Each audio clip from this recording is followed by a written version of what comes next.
எனக்கு பிடிச்சவனே கக்கூஸ்ல கைய பிடிச்சி இழுத்தவனே இந்த வாரம் ஃபுல்லா இந்த கண்டென்ட போட்டு எங்களை சாவடிக்க போறீங்களா நீங்க? ஆல்ரெடி நாங்க இந்த மாதிரி கண்டென்ட பார்த்து நொந்து போய் இருக்கோங்க. ப்ளீஸ் எங்களுக்காக வேற ஏதாச்சும் கண்டென்ட கொஞ்சம் காட்டுங்க. ஆனா எனக்கு தெரிஞ்ச வாய்ப்பு இல்லை ப்ரோ. அவ்வளவுதான், ஃபினாலே வீக் இந்த 4-5 நாள் இந்த அளவு கண்டென்ட் தான் நம்ம பார்த்தாகணும். ஸோ வணக்கம் மக்களே, நம்மள எதிர்பார்த்த மாதிரி பிக் பாஸ்க்கான 2வது ப்ரோமோ வந்திருக்கு. இந்த ப்ரோமோல பார்த்தீங்கன்னா வீட்டுக்குள்ள இப்பதான் அந்த பழைய போட்டியாளர்கள் 4 பேர் என்ட்ரி கொடுக்குற மாதிரி காமிக்கிறாங்க. ஏடா முட்டாப்பேல ப்ரோமோ எடிட்டர், அப்பா நான் தெரியாச்சு ப்ரோமோ எடிட்டரிங்க பாருங்க, ப்ரோமோவை அப்லோட் பண்ண. ஏடா முதல் ப்ரோமோல என்னத்தை காமிச்சிங்க? முதல் ப்ரோமோலயே அந்த 4 பேர் வீட்டுக்குள்ள உட்கார்ற மாதிரி காமிச்சிட்டீங்க, அப்படிதானே? 4 பேருமே வீட்டுக்குள்ள உட்கார்ந்துருந்து அந்த ஆக்டிவிட்டியை பண்ற மாதிரி காமிச்சாச்சு.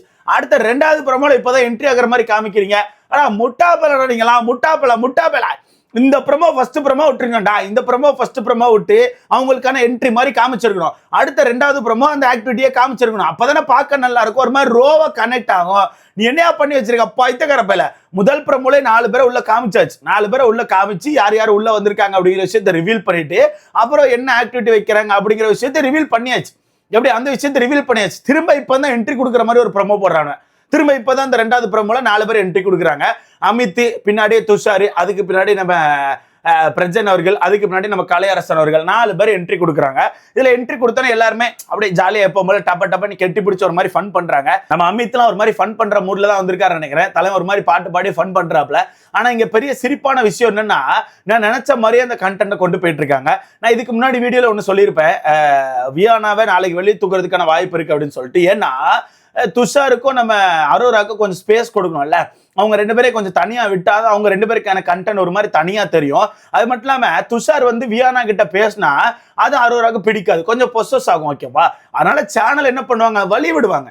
அதனால சேனல் என்ன பண்ணுவாங்கன்னா அவங்க 2 பேருக்காக நிறைய வழிகள் அமைச்சு கொடுப்பாங்க. அந்த ஒரு வழியா தான் நான் வியானாக்கான வெளியேற்றத்தை நான் பார்த்தேன். அந்த வகையில இந்த ப்ரோமோல என்ன காமிச்சிருக்காங்க, அந்த அளவு கண்டென்ட் தான் ப்ரோமோட் பண்றாங்க. எப்படியே எல்லாம் வந்து கட்டி பிடிக்கும் போது நம்ம அரோரா மட்டும் அப்படியே ஐயோ துஷார் அப்படின்னு சொல்லிட்டு விக்ரம் பின்னாடி ஒளிஞ்சு நிற்காங்க.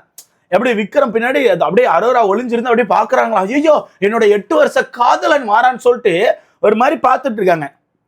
பார்த்துட்டு இருந்தோன்னே நம்ம துஷார் வந்து எல்லாரும் போய் கட்டி பிடிக்கிறாப்ல. நம்ம விக்ரம்லாம் போய் கட்டி பிடிச்சிட்டாரு நினைக்க. நம்ம அரோரா மட்டும் தனியாக அப்படி திரும்பி நிற்காங்க.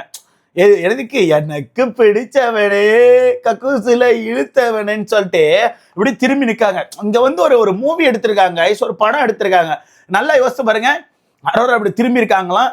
பின்னாடி துஷார் வந்து வா பேபி அப்படி சொல்லி ஒரு திருப்பிறாப்புல திருப்பிட்டு உடனே ஒரு கெட்டி பிடிச்சாச்சு. அவ்வளவுதான் காய்ஸ், அவ்வளவுதான். என்ன வெங்காயம், இது வெங்காயம் பாய்த்துக்கிற பேல. அவ்வளவுதான் காய்ஸ், அவ்வளவுதான். இந்த வாரம் ஃபுல்லா அப்படியே ஒரு மாதிரி காதல் மலர போகுது காய்ஸ், காதல் மலர போகுது. நல்லா பண்றீங்க சேனல், நல்லா பண்றீங்க. பேசாம ஒரு படம் எடுத்துருங்க. 2 பேர் வெளியே வந்தோன்னே 2 பேரை வச்சு ஒரு ஷோவோ இல்லாச்சும் ஒரு படமோ எடுத்துருங்க. நல்லா இருக்கும் காய்ஸ், நல்லா இருக்கும். ஏன்னா மக்கள் ஒரு மாதிரி கொண்டாடுறாங்க. இந்த கப்பிள்ஸை பார்த்து ஒரு மாதிரி மக்கள் கொண்டாடுறாங்க. நிறைய கமெண்ட்ஸ் என்னால் பார்க்க முடிஞ்சு. நிறைய கமெண்ட்ஸ் எப்படி போட்டிருக்காங்கன்னா, பாரு காமு இவங்க 2 பேருக்கான அந்த ஜோடியை விட இவங்களுக்கான ஜோடி ரொம்ப அழகா இருக்கு, ரொம்ப பியூரா இருக்கு. இவங்க 2 பேர் மட்டும் உண்மையான லவ் பண்ணா சூப்பரா இருக்கும், நல்ல ஜோடி பொருத்தமா இருக்கு, அழகா இருக்காங்க, கியூட்டா இருக்காங்கன்னு சொல்லிட்டு பயங்கரமான கமெண்ட்ஸ் அள்ளி வீசுறாங்க. கமெண்ட்ஸ் வந்து அள்ளி வீசுறாங்க. எனக்கு என்னமோ நீங்க பேசாம ரியல் ஜோடியா மாறிடுங்க, ரியல் ஜோடியா மாறிடுங்க. பட் எனக்கு என்னமோ அது செட் ஆகாது கைஸ். அது நடக்குமான்னு கேட்டீங்கன்னா எனக்கு தெரிஞ்சு வாய்ப்பு கம்மி தான். ஏன்னா அரோரா வந்து ஃபர்ஸ்டே சொல்லிட்டாங்க, நான் உன்னை என்னதான் டேட் பண்ணாலும் வேற ஏதாவது ஒரு பையன் கிடைச்சிட்டா உன்னை கழட்டி விட்டு போயிருவேன், வேற ஏதாச்சும் ஒரு பையன் எனக்கு லவ் பண்ற கிடைச்சா உன்னை கழட்டி விட்டு போயிருவேன்னு சொல்லிட்டு ஃபர்ஸ்டே நம்ம அரோரா சொல்லிட்டாங்க. ரொம்ப டீசெண்டான ஆளா இருக்காங்க அவர், ரொம்ப டீசெண்டா சொல்லியிருந்தாங்க. வேற பையன் லவ் பண்ண கிடைச்சா நான் உன்னை கழட்டி விட்டு போயிருவேன்னு சொல்லிட்டு. அந்த வகையில இதெல்லாம் ரொம்ப நல்லா ஓடாது. சும்மா வெளியே போயிட்டு ஒரு 4-5 டேட் போவாங்க, அவ்வளவுதான். அதை தாண்டில இது எதுவுமே இருக்காது. அந்த வகையில இவங்க கட்டி பிடிச்சோன்னா பின்னாடி பேக்ரவுண்ட் சாங்லாம் ஓடுது. எனக்கு பிடிச்சவனே என் நெஞ்சில் தீய விதைச்சவனே அப்படி சொல்லி பாட்டு ஓடுது. நம்ம அவர் பேர் என்ன, டைரக்டர் சார் வந்து படம் எடுக்கிறாரு. டைரக்டர் சார் நல்லா பார்த்தேன் அப்படி ஜூம் வைக்கிறாருனோ, நீ இந்த மாதிரி படம் தான் எடுப்பியானா, இல்லை அதாவது இந்த மாதிரி ரொமான்டிக் படம் தான் எடுப்பியான்னு கேட்குறேன். கொஸ்டின் இருந்துச்சு, அதான் கேட்டேன், வேற ஒன்றும் இல்லை. அப்ப நல்ல ஒரு படத்தை எடுக்கிறாங்க. உடனே அதுல அரோரா வந்து ஒரு டைலாக் விடுறாங்க, என்னடா 18 லட்சம், என்ன 18 லட்சம், நான் வந்து வெளியே சப்ஸ்கிரிப்ஷன்ல சாரி என்னடா 18 லட்சம், இந்த ஒரு சீன் போதண்டா எனக்கு, இந்த ஒரு சீன் போதும் எனக்கு, இதை வச்சு நான் வாழ்ந்து பண்ணான்னு சொல்லிட்டு பயங்கரமா பேசுறாங்க. நல்லா இருக்கு கைஸ், நல்லா இருக்கு. 18 லட்சத்தை தொலைச்சிட்டு இந்த ஒரே ஒரு கட்டிப்பிடிக்கு தான் வெயிட் பண்ணிட்டு இருந்தீங்களாக்கும். 18 லட்சம் எல்லாம் சம்பாதிக்கணும்னா அவன் பல வருஷங்கள் சம்பாதிக்க வேண்டியிருக்கும். அசால்ட்டா தூக்கி கொடுத்துட்டு 18 லட்சம் என்னங்க 18 லட்சம் இந்த ஒரு விஷயம் போதுங்க எனக்குன்னு சொல்லிட்டு ஒரு மாதிரி பெனாத்திட்டு இருக்காங்க. என்ன இலவுன்னு தெரில. அதுக்கப்புறம் நான் நினைச்ச மாதிரி 2 பேரும் ஒரு முக்கில் போய் தனியா பேசுறாங்க. அப்ப அதுல அரோரா என்ன சொல்றாங்கன்னா, அரோராவை இந்த வீட்டுல அள வைக்கிறது ரொம்ப ஈஸி ஆயிருச்சு. அரோராவை அள வைக்கணும்னா உடனே துஷாருக்கான பேரை யூஸ் பண்ணிடுறாங்க. உடனே துஷார் ஏதோ ஒன்று சொல்லிடுறாங்க. நான் உடனே அழுதுடுறேன்னு சொல்லிட்டு நம்ம அரோரா சொல்றாங்க. இதுல எனக்கான கேள்வி என்னன்னா, நீங்க எதுக்கு அழுறீங்க? நீங்க தான் துஷாரை லவ் பண்ணல. நீங்க தான் ஃபர்ஸ்டே சொல்லிட்டீங்களா துஷாரை நான் லவ் பண்ணலன்னு சொல்லிட்டு. அப்புறம் ஏன் அழுறீங்க? அழாதீங்க, எதுக்கு அழுறீங்கன்னு கேட்கிறேன். அந்த இதுல அரோராவை அள வைக்கணும்னா துஷாருக்கான பேரை யூஸ் பண்றாங்கன்னு சொல்லிட்டு அரோரா சொல்றாங்க. உடனே துஷார் அந்த இடத்துல என்ன சொல்றாப்லன்னா, அங்க பாரு, நான் வெளியே போனதுக்கு நான் தான் காரணம், நீ காரணம் கிடையாது. எப்படி நான் வெளியே போனதுக்கு நான் தான் காரணம், நீ காரணம் கிடையாது, அதை நீ யோசிக்காதன்னு சொல்லிட்டு துஷார் வந்து ஒரு டாட் வைக்கிறாப்புல. என்ன பண்ண துஷாரே, பேசிதான் ஆகணும். கழுதியை கல்யாணம் பண்ணா கணச்சுதான் ஆகணும் அப்படின்னு மாதிரி என்ன பண்ண, அரோராட்ட பேசி ஆகணும். அப்ப அரோரா கிட்ட வந்து அரோரா ஒன்னாலதான் நான் வெளியே போனேன்னு சொல்லி சொல்ல முடியாது, கண்டிப்பா சொல்ல முடியாது. அதனால கண்டிப்பா இந்த இடத்துல ஒரு பிட்டை போட்டாகணும். இல்லை ஒரு பிட்டை போட்டாச்சு. ஆனா வெளியே வந்தோடனே மட்டும் கொஞ்சம் கடுப்பாயி பூனே பார்த்தேன் பாதை மறந்தேன்னு சொல்லிட்டு கேப்ஷன் வச்சு போஸ்ட் போட்டாப்ல. பட் இப்ப என்ன சொல்றாப்ல, பூனையை பார்த்தேன் நானே வெளியே போயிட்டேன்னு சொல்லிட்டு அவரே அவர் மேல பழி போட்டுக்கிறாப்ல. இதுல ஒன்னும் சொல்றதுக்கு இல்லை கைஸ், ஒன்னும் சொல்றதுக்கு இல்லை. அடுத்த துஷார் என்ன சொல்றாப்லன்னா, நீ நல்லா பண்ற, சூப்பரா பண்ற, செம்மையா கேம் ஆடுற, யாரோட பேர் வச்சு நீங்க வரல, நீ உன்னோட சொந்த உழைப்புல இவ்வளவு தூரம் வந்திருக்க, சரியா, நீ சூப்பரா கேம் ஆடுற, பார்க்க நல்லா இருக்குன்னு சொல்லிட்டு பயங்கரமான மோட்டிவேஷன் கொடுக்குறாப்ல.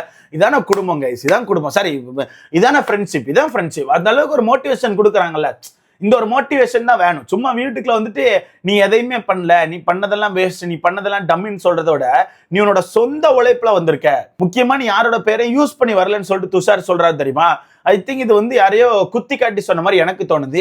என்னப்பா பீடேன்ஸ் உங்களை தானப்பா என்ன கேட்டேன், நீங்க தானே அழுதுனே இருந்தீங்க, அரோரா வர்றதுக்கு பாருதான் காரணம், பாரு காமும் இல்லைன்னா அரோரா வந்திருக்க மாட்டாங்க ஐயோ அப்படின்னு சொல்லி அழுதுட்டு இருந்தானுவேன்.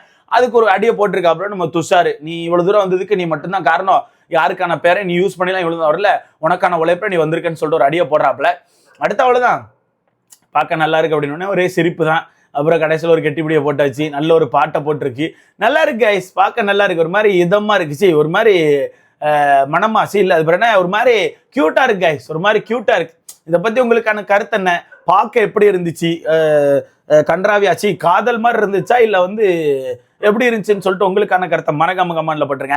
என்ன கேட்டால் ஒரு மாதிரி புனிதமான புழு வச்சாச்சு, புனிதமான காதல் மாதிரி தான் எனக்கு தோணுது. இதை பத்தி உங்களுக்கான கருத்துன்னு சொல்லிட்டு மறக்காம கமெண்ட்ல போடுங்க. அடுத்த வேற ஏதாவது ஜோடி இருக்காப்பா? ஆமா, நாளைக்கு ஒரு ஜோடி இருக்குல்ல, நாளைக்கு பார்த்து சாண்ட்ரா அனுப்பிச்சு விட்டீங்கன்னா சேம் இதே மாதிரி சாண்ட்ரா வந்து பிரச்சனை பிடிச்சி இப்படி திருப்பிட்டு கட்டி பிடிப்பாங்க. உடனே நீங்க பாட்டு பாடுங்க, எனக்கு பிடிச்சவனே என் நெஞ்சில் தீய விதைச்சவனே அப்படின்னு பாட்டு போடுங்க. நாளைக்கு ஒரு ஜோடி வரும் கைஸ், நாளைக்கு ஒரு ஜோடி வரும். நாளைக்கு என்னதான் வாய்ப்பு இருக்கா? நாளைக்கு வாய்ப்பு இல்லை கைஸ். நாளைக்கு எனக்கு தெரிஞ்சு அன்பு கேங் வந்து ஃபுல்லா ரீயூனியன் ஆயிரும்னு எனக்கு தோணுது. ஏன்னா நாளைக்கு வந்து அந்த மாதிரி ஆட்கள் தான் வர்றதா சொல்லிட்டு இருக்காங்க. சுபி, கனி, எஃப்ஜே இவங்கெல்லாம் வர்றதா சொல்லிட்டு இருக்காங்க. ஸோ வெயிட் பண்ணி பார்க்கலாம். ஸோ நீங்க சொல்லுங்க கைஸ், இந்த ஜோடியை பார்த்தோன்னே உங்களுக்கு என்ன சொல்லணும்னு தோணுச்சு? உங்க மனசுல கண்டிப்பா ஒரு விஷயம் வந்திருக்கும்ல, இந்த ஜோடியை பார்த்தோன்னே இந்த ஒரு விஷயம் எனக்கு சொல்லணும்னு தோணுச்சு ப்ரோ, இந்த ஒரு விஷயம் எனக்கு டப்புன்னு வந்து என் மைண்ட்ல வந்துச்சுன்னா எதை சொல்லுவீங்கன்னு சொல்லிட்டு மறக்காம கமெண்ட்ல போடுங்க. வீடியோ லைக் பண்ணிக்கோங்க, சேனலை சப்ஸ்கிரைப் பண்ணிக்கோங்க. அவ்வளவுதான் கைஸ், பிக் பாஸ் முடிஞ்சு போச்சு கைஸ். இதுக்கப்புறம் நீங்க பெருசா கண்டென்ட் எதிர்பார்க்க கூடாது. ஓட்டுக்களை மட்டும் கரெக்டா போடுங்க கைஸ், கண்டென்ட் எதிர்பார்க்காதீங்க. அடுத்த வீடியோல பார்க்கலாம்.